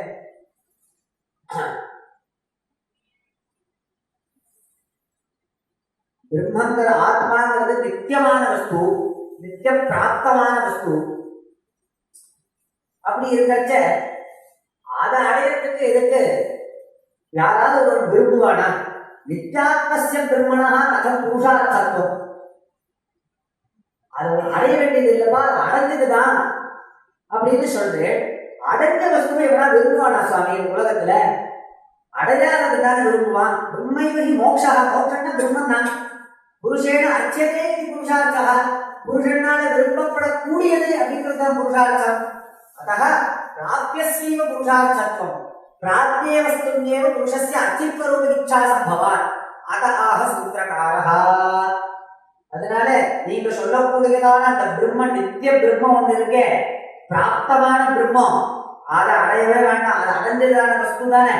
எப்ப அதை தெரிஞ்சுக்க வேண்டாம், விசாரம் பண்ண வேண்டியதில்லை, அப்ப சாஸ்திரம் ஆரம்பிக்க வேண்டியதில்லை அப்படின்னா அதுக்கு பதில் சொல்றார் சுவாமி. நித்யாத்மமி பிரம்ம அஜ்ஞாதத்வாத் அநாத்மமிவ பவதி. அது அடைஞ்ச வஸ்துதான், இருக்கக்கூடிய வஸ்துதான். புருஷா நீங்க அடைய வேண்டியது இல்லை. புருஷா அடைய வேண்டியதுன்னா அது அனித்தியம்னு ஆயிடும். பின்ன இப்படி அதை குறிச்சு விரும்பி அதுக்கு தெரிஞ்சுக்கணும்னு ஏன் விசாரம் பண்ணணும் அப்படின்னா பிராப்தமபி அப்பிராப்தமிவ பவதி. அது நம்மதான் அது அப்படிங்கிறத தெரிஞ்சுக்கணும். அப்படிங்கிறதுனால அது அப்பிராப்தமாக தோற்றமளிக்கிறது நம்மளுக்கு. இதுக்கு பிரசித்தமா நியாயம் சொல்லுவா, கண்டகட விஸ்மிருத கனகமாலா நியாயா அப்படின்னு. கழுத்துல ஒரு தங்க செயின் போட்டுருக்கான், ஒரு மாலி தங்க செயின் போட்டுருக்கா. உபன்யாசத்துக்கு வந்திருக்கா, இப்ப பெரிய ஒரு உபன்யாசம் பண்றார். இப்போ கூட்டம் பணம் போதுறது, நேரம் உபன்யாசம் எழுதுட்டே இருக்கா. எழுந்து பாக்குறா, கலந்து பாக்குறா, பார்த்தா கழுத்தை தொட்டு பாக்குறா, செயினா காணும். இல்ல விலை உயர்ந்த செயின், டைமண்ட் பதிச்சது. சுச்சோ மாணிக்கு செயில காணும், வேர்க்கப்பட்டது, பயம் வருது. ஆத்திரப்போ என்ன பதில் சொல்ல போறோம்னு தெரியல. பிரஷர் ஏறுறது, அத்தனையும் நடக்குது. தேடுறான், அங்க தேடுறான், அங்க தேடுறான், எல்லாம் பண்றான். அப்புறம் யாரோ ஒருத்தர்கிட்ட புலம்புற. அவன் சொல்றான், மாமி உங்க கழுத்துலயே எங்கேயோ உள்ள ஏதோ ஒண்ணு படபடன்னு ஏதோ தோன்றதே, ஜொலிக்கிறது, என்னன்னு பாருங்க அப்படின்னு. அந்த மாதிரி வெறும் தங்க செயினை போட்டு வரல, மீதி எல்லாத்தையும் போட்டு வந்திருக்கான். கால் எங்கேயோ எல்லாத்தையும் சேர்த்து போட்டு வந்திருக்கான். அதனால அந்த மாமிக்கு இந்த செயின் இருக்கிறதே தெரியல, தொடர்ந்து கீழே ஊந்து நினைச்சிட்டு வருத்தப்படுறான். அப்ப அவன் சொல்றான், அங்கேயே ஏதோ படப்படுகிறது, என்னன்னு பாருங்க. அதை தொட்டு எடுத்து பார்க்கறான், பார்த்தா இருக்கு. அப்பா எப்படியோ கிடைச்சிருக்கா, ஏன் இருந்திருக்கு நம்மளாம் தெரிஞ்சுக்கல. அப்ப அந்த இடத்துல என்ன ஆச்சு? அப்ராப்தத்துவம் பிரம நிவர்த்தி மாத்திரம். அதை நம்ம அடைஞ்சிருக்கோம், அதோடதான் இருக்கோம், அது நம்ம கிட்டதான் இருக்கு அப்படிங்கிறத அவ தெரிஞ்சுக்கல. அது இல்ல நம்ம அடையலாத அப்படிங்கிற பிரமம். ஏன் அந்த பிரமம் வந்தது அப்படின்னா, தன்கிட்டதான் அது இருக்குங்கிற ஞானம் அவளுக்கு இல்லை, அஜ்ஞானம் தான் இருந்தது. தன்மூலகமான பிரமம், தன்மூலகமான பயம், தன்மூலகமான எல்லாமே பயத்திக்காதுன்னா இந்த அஜ்ஞான மூலகமாக எப்போ ஒருவன் சொல்லிட்டானோ அப்புறம் எல்லாம் போயிடும். அது மாதிரிதான் இந்த பிரம்மங்கிறது உங்ககிட்டயே தான் இருக்கு. இப்ப ஞானத்தை அடைஞ்சுட்டேன்னா அந்த அஜ்ஞான நிவர்த்தி, அப்ராப்தத்துவம் பிரம நிவர்த்தி மாத்திரம். நீ அடையல அப்படிங்கிற அந்த பிரமம் மாத்திரம் தான் நிவர்த்தி ஆகுதுவா, புதுசா நீ உண்மையும் அடைய வேண்டியது இல்லை. அப்படிங்கிறதுனால அப்ராப்த விபவதி தஸ்மாத் புருஷைஹி அட்சதே பிரம்மா. அதனால புருஷர்களான பிரம்மமானது விரும்பப்படக்கூடியதாக தான் இருக்கு. இவன் அதை தெரிஞ்சுக்காத வரைக்கும் தஸ்மாத் பிரம்ம விசார கர்த்தவ்யேவ சாஸ்திரம் ஆரம்பணீயமேவா அப்படின்னு இப்படி பல பட்சங்கள் சொல்லி அவர் நிரூபணம் பண்றார். வேதாந்த சாஸ்திரம் அப்படின்னு ஒரு சாஸ்திரம், இன்னும் மீதி சாஸ்திரங்கள்லாம் இருக்கு. வியாக்கரணம் இருக்கு, தர்க்கம் இருக்கு, மீமாம்சை இருக்கு, தர்மசாஸ்திரம் இருக்கு, யோகிஷ் சாஸ்திரம் இருக்கு, சாகித்யம் இருக்கு, ஆயுர்வேதம் இருக்கு, எத்தனையோ சாஸ்திரங்கள் இருக்கு, காந்தர்வ வேதம் இருக்கு, இத்தனை சாஸ்திரங்கள்லாம் நிறைய இருக்கு. இதெல்லாம் இத்தனை சாஸ்திரங்கள் இருக்கு. வேதாந்த சாஸ்திரம் தான் ஏன் வாசிக்கணும்? பிரம்மவிசாரம் இது மூலமா தான் பண்ணணுமா? மீதி சாஸ்திரங்கள்லாம் வாசிச்சாலும் நம்மளுக்கு நிறைய விஷயங்கள்லாம் தெரியல. அந்த சாஸ்திரங்கள்லையும் ஆத்மாவை பற்றி சொல்லப்படுறது, விவரிக்கப்படுறது. தார்க்கிகன் ஆத்மஜானாத் மோட்சம் தான் சொல்றான், ஆனா அவன் வேற விதமா நிரூபணம் பண்றான். சாங்கியால் வேற விதமா நிரூபணம் பண்றான். வியாக்கரணாதி சாஸ்திரங்கள்லாம், மீமாம்சா சாஸ்திரங்கள் இருக்கு. இப்படி இருக்கிறச்ச இப்படி இந்த வேதாந்த வாக்கியங்களை கொண்டு பிரம்மவிசாரம் பண்ணுங்கிற என்ன நிர்பந்தம்? அப்படிங்கிறதுனால இந்த சாஸ்திரம் ஆரம்பிக்க வேண்டியதில்லை அப்படின்னா அதுக்கு உத்தரம் சமாதானம். அந்த சாஸ்திரங்கள்லாம் உபகாரக சாஸ்திரங்கள். இந்த வேதாந்த சாஸ்திரங்கள், வேதாந்த வாக்கியங்களை வச்சுட்டு இவன் பிரம்மத்தை விசாரம் பண்றதுக்கு இவனுக்கு ஒரு சாமர்த்தியம் வேணுமே. அந்த சாமர்த்தியத்தை ஏற்படுத்தி கொடுக்கக்கூடிய சாஸ்திரங்கள் அந்த சாஸ்திரங்கள் தான். அப்படிங்கிறதுனால தச்சாஸ்திராத்தேன மாத்திரா பிரம்ம பிராப்தி தெய்வ பவதி. மீமாம்சை வாசிக்கிறேன், வியாக்கரணம் வாசிக்கிறேன்னா கர்மானுஷ்டானங்கள் பண்றேன், தன்மாத்திரா பிரம்மஞானம் தெய்வ பவதி. தஸ்மாத் வேதாந்த சாஸ்திரம் அவசியம் ஆரம்பணீயம் வேணும். அப்ப அந்த சாஸ்திரங்கள்லாம் வேண்டியது இல்லையா? அவசியம் வேணும். உபகாரக சாஸ்திரம், உபகாரம் இல்லைன்னா எப்படி நம்ம அதை அடைய முடியும்? அப்படிங்கிறதுனால இந்த வாக்கியங்களை கொண்டு இந்த நியாயங்கள்லாம் அப்ளை பண்ணி அங்க நீ அந்த விசாரம் பண்ணணும் அப்படின்னா தச்சாஸ்திரா தேவனும் அவசியமாக இருக்கு. அப்படிங்கிறதுனால அந்த சாஸ்திரங்கள்லாம் உபகாரக சாஸ்திரங்களா இருக்கு, இது பிரவேச சாஸ்திரமா இருக்கு. அப்படிங்கிறதுனால பிரம்ம விசாரா கர்த்தவ்யேவா தஸ்மாத் சாஸ்திரம் ஆரம்பணீயமேவா. தஸ்மாத் பிரம்ம விசாரா கர்த்தவ்யா அதாவோ பிரம்ம ஜிக்ஞாசா அப்படின்னு வியாசாச்சாரியால் பண்ண சூத்திரத்துக்கு பகவத்பாதாள் பாஷ்யம். அதுக்கு நம்ம ராமராய கவி அப்படிங்கிற மகான் பல பக்கங்கள்ல பூர்வபட்சத்தை எழுப்பி சமாதானங்களை கொடுத்து விஸ்திருதமாக பண்ணியிருக்கார். யதா சமயம், இந்த சமயத்துல யதா நதி நம்ம புத்திக்கு எட்டின அளவு ராஜாவுடைய அனுகிரகத்தினாலையும் பிரேரணையினாலையும் இங்க நம்மளுடைய வாக்க உபயோகப்படுத்தினோம். இந்த ஒரு பெரிய சபை, இந்த ரொம்ப பெரியவாள்லாம் உபன்யாசம் பண்ணக்கூடியதான ஒரு சன்னிதானம் இது, ஸ்தலம் இது. நம்மளுக்கும் ஒரு வாய்ப்பு அவகாசத்தை ஏற்படுத்தி கொடுத்ததான கலாசாலையினுடைய ஆச்சாரியாளாக இருக்கக்கூடியதான பிரின்சிபால் பிரம்மஸ்ரீ அருணசுந்தரம் சாஸ்திர நிவாளத்துக்கு என்னுடைய கிருத்தஜதையை தெரிவிச்சிட்டு என்னுடைய பிதாவுக்கும் மானசிகமாக நமஸ்காரங்கள் சமர்ப்பிச்சது. எத்தரோஷி யதஸ்நாசி யத்யுஹோசி யதாசிகது எத்தபஸ்யசி கௌந்தேய தத்புருஷம் அர்ப்பணம் அப்படின்னு பகவானுடைய வச்சனத்தை அனுசரித்து கிருஷ்ணார்ப்பணமான வாக்க சமர்ப்பித்து இதோட பூர்த்தி பண்ணிக்கிறேன். ஹர நம பார்வதி பதயே. இன்றைய தினம் எஸ்ஆர்கே சாஸ்திரத்தினுடைய இந்த 100ஆண்டு விழாவை ஒட்டி ஏற்படுத்தப்பட்ட அறக்கட்டளை, அதன் வாயிலாக நடைபெற்ற இந்த உபன்யாசத்தில் நமது பிரம்மஸ்ரீ ஸ்ரீகிருஷ்ண கணபாடிகள் அவர் மிகவும் அழகாக அகாதோ பிரம்ம ஜிக்ஞாசா அப்படின்னு தலைப்பு எடுத்திருந்தார். ரொம்ப நிறைய விஷயங்கள், அநேகமா எல்லாரும் அடிக்கடி வேதாந்த காலக்ஷேபங்கள்லாம் கேட்டிருப்பீங்கன்னு நினைக்கிறேன். இவ்வளவு நேரம் கவனமாக கேட்டதிலிருந்தே உங்களுக்கு ஏற்கனவே சிரவண சம்ஸ்காரம் இருக்குன்றது தெரிகிறது. ரொம்ப அழகாக நிறைய விஷயங்களை சொன்னார். எடுத்துட்ட தலைப்பை சமர்த்தனம் பண்ணி சாமாஜிகாலுக்கு புரியும்படி கீழே இறங்கி நிறைய விஷயங்களை சொன்னார். முதல்ல அசாது பிரம்ம ஜிக்ஞாசான்னு சொன்ன உடனேயே இந்த வேதாந்த சாஸ்திரத்துக்கு இருக்கக்கூடிய பிரமாணமாக இருக்கக்கூடிய 3 விஷயங்களை சொன்னார். முதல்ல உபனிஷத்துன்னு அதை எடுத்து சொல்லி, உபனிஷத்துக்கு தான் வேதாந்தம் அப்படின்னு பேரு அப்படின்றத சொல்லி, அப்ப அந்த உபனிஷத்துக்கு அடுத்து இருக்கக்கூடிய ஸ்மிருதி ஸ்தானத்துல பகவத்கீதா இருக்கு அப்படின்ற விஷயத்த சொல்லி, ஸ்ருதியாக உபனிஷத்து, ஸ்மிருதியாக பகவத்கீதைன்னு ஸ்ருதி ஸ்மிருதி 2 இருக்கும் பொழுது பிரம்மசூத்திரமே தேவையில்லையே அப்படின்னு ஒரு வாதத்தை, அது இந்த வியாக்கியானமா இருந்தாலும் அதை பிரதிபாதனம் பண்ணக்கூடிய விதம் என்னன்றதுக்காக அதுக்கு கொஞ்சம் அனுவாதம் பண்றார்.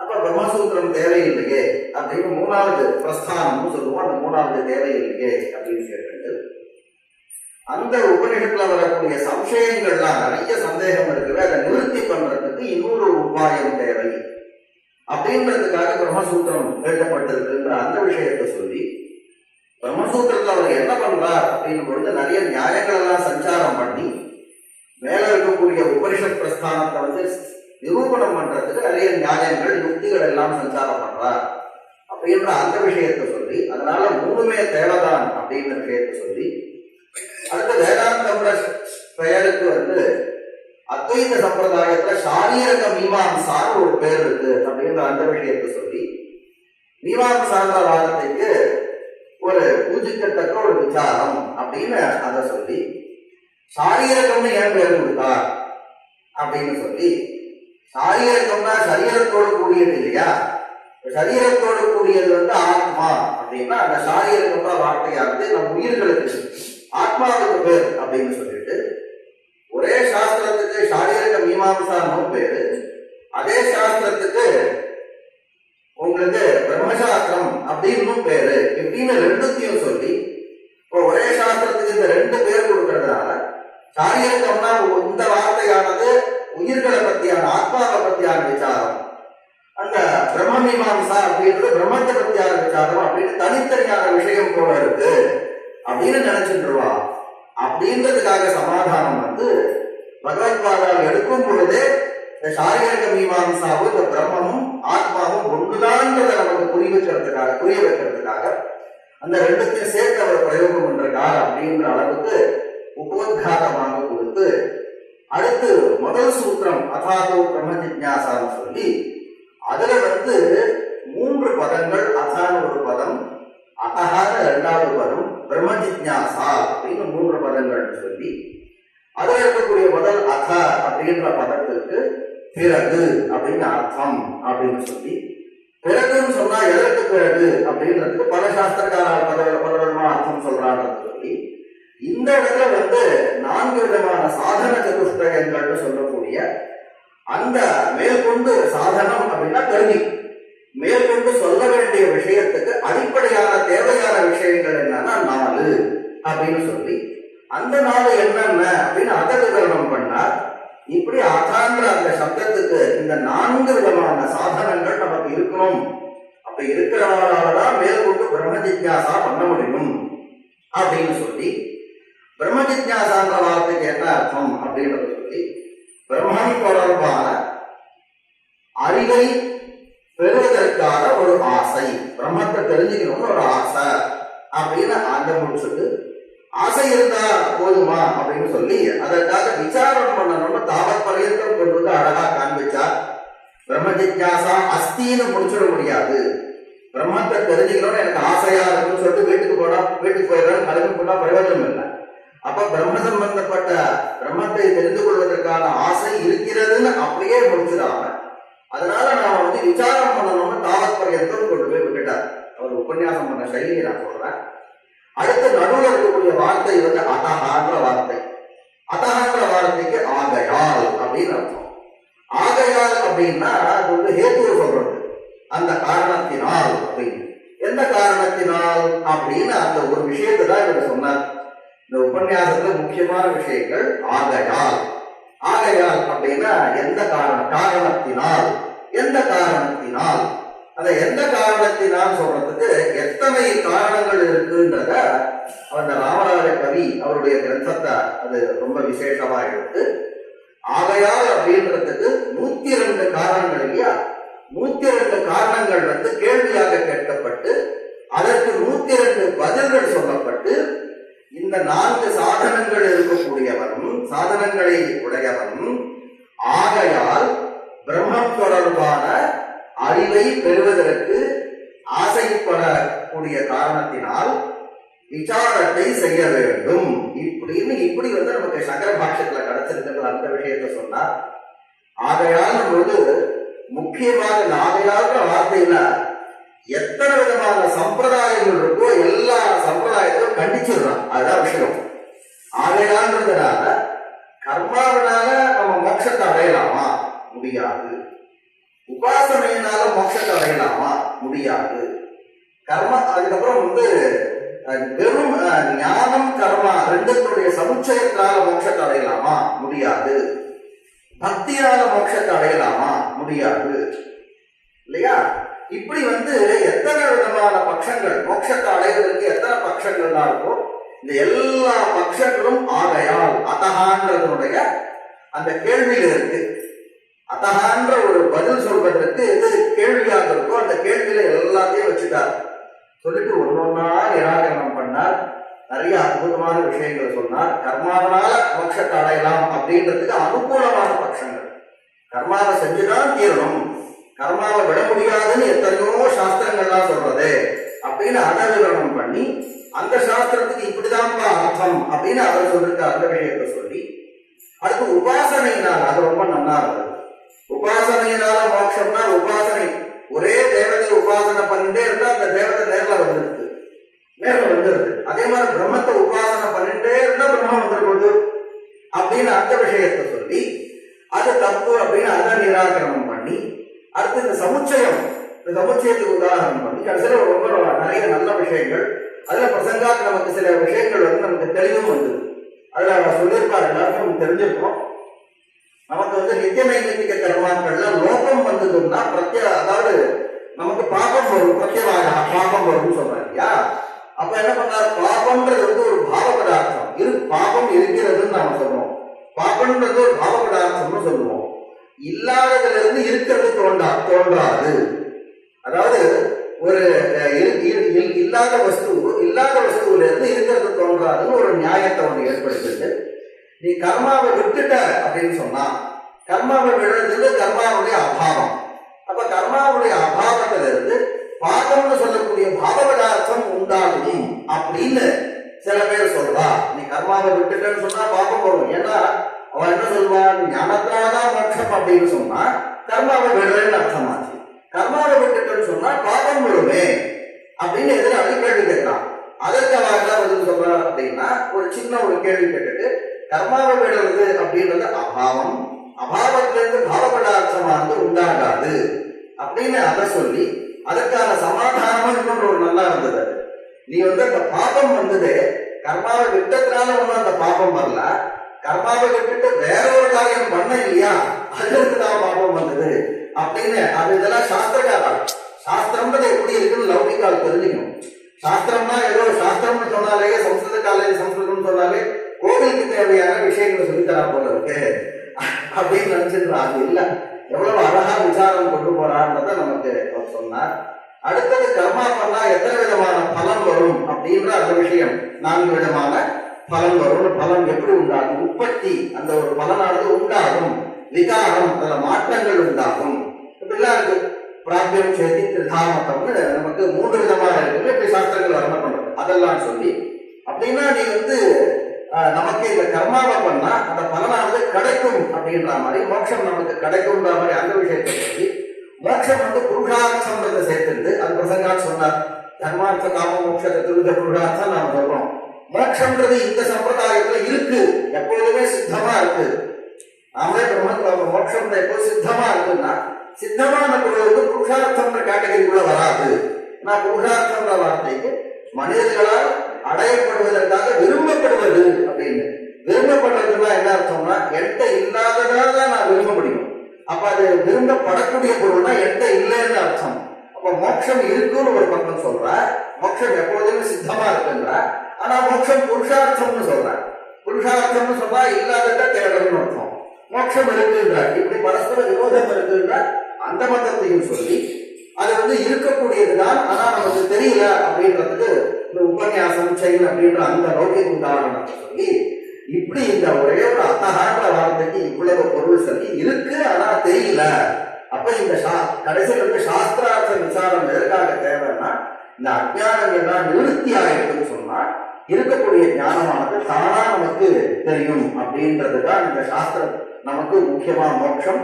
அதற்காக இந்த சாஸ்திரம் ஆரம்பிக்கணும் அப்படின்னு இந்த அத்தகான்ற ஒரு வார்த்தையில சாஸ்திரத்துடைய ஆரம்பத்தை சமர்த்தனம் பண்றதுக்கு இவ்வளவு விஷயங்கள் இருக்கு அப்படின்றத மிக அழகாக இந்த சுருக்கமான நேரத்துல நமக்கு ஸ்ரீகிருஷ்ண கணபாதிகள் மிகவும் அழகாக விளக்கினார். அவருக்கு இந்த கல்லூரியின் சார்பாகவும் அறக்கட்டளை சார்பாகவும் மற்றும் வந்திருக்கக்கூடிய நமது எஸ்.ஆர். கிருஷ்ணமூர்த்தி சாஸ்திரிகள் அவர்கள் குமாரர் சார்பாகவும் மனமார்ந்த தன்யவாதங்களை தெரிவித்துக் கொண்டு, வந்திருக்கக்கூடிய அனைவருக்கும் தன்யவாதங்களை தெரிவித்துக் கொண்டு